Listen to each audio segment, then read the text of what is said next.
Praise దిల్లడండి, వందనాలు. ఎలా ఉన్నారు? ఈ రోజు మన దేవుడికి ఎన్నో లక్షణాలు ఉన్నాయి కదా, ఎన్నో అట్రిబ్యూట్స్ ఉన్నాయి కదండి. ఆయన నీతివంతుడు, ఆయన ప్రేమామయుడు, పరిశుద్ధుడు, మహోన్నతుడు, అద్వితీయ దేవుడు, మహాధికారి, సృజించిన దేవుడు, నిన్న నేడు నిరంతరం ఏకరీతిగా ఉన్న నా ప్రభువు. ఇన్ని అట్రిబ్యూట్స్ ఉన్నాక నేను ఒక 3 ఆయన లక్షణాల కోసం మీ ముందు వివరిస్తానండి. ఆయన నీతివంతుడు, న్యాయవంతుడు, ప్రేమామయుడు. ఇవన్నీ ఒక మనిషిలోనే కనిపించాలి, ఒక వ్యక్తిలోనే కనిపించాలి. అది పాసిబుల్ అండి?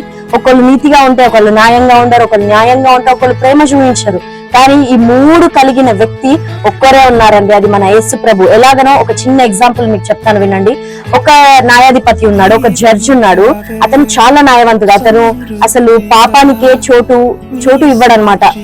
అతను చాలా నీతిగా ఉంటాడు. ఏ తప్పుని కూడా తను సహించడు, ఏ తప్పుని కూడా తను అంగీకరించడు. అయితే తన కొడుకే ఒక రోజు తప్పు చేశాడు. అయితే ఆ రోజు న్యాయం తీర్చడానికి తన కొడుకు బోన్లో ఉన్నాడు. న్యాయం తీర్చడానికి తండ్రి కూడా అక్కడ న్యాయాధిపతిగా వ్యవహరిస్తున్నాడు. అయితే కుమారుడు అడుగుతున్నాడు, నానా అంటే, నేను ఇప్పుడు నీకు నాన్నని కాదు, ఇక్కడ న్యాయాధిపతిగా నిల్చున్నాను, నువ్వు తప్పు చేస్తావా అని కొడుకుని అడుగుతుంటే, కొడుకు, నేను తప్పు చేశాను, అయితే 10 లక్షల జరిమానా లేదంటే 10 సంవత్సరాల శిక్షను భరించు అనేసి ఆయన న్యాయం తీరింది. అక్కడ ఆయన న్యాయం చెప్పాడు. ఆయన నీతి కూడా ఆయనకు శిక్ష వేయడం బట్టి జరిగింది.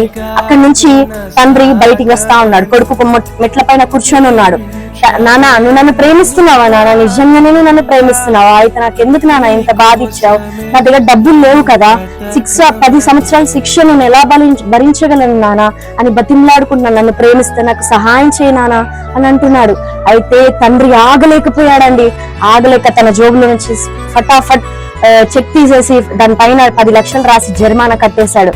అక్కడ ఆయన ప్రేమ నెరవేరింది. ఒకే మనిషిలో నెరవేరింది కదండి.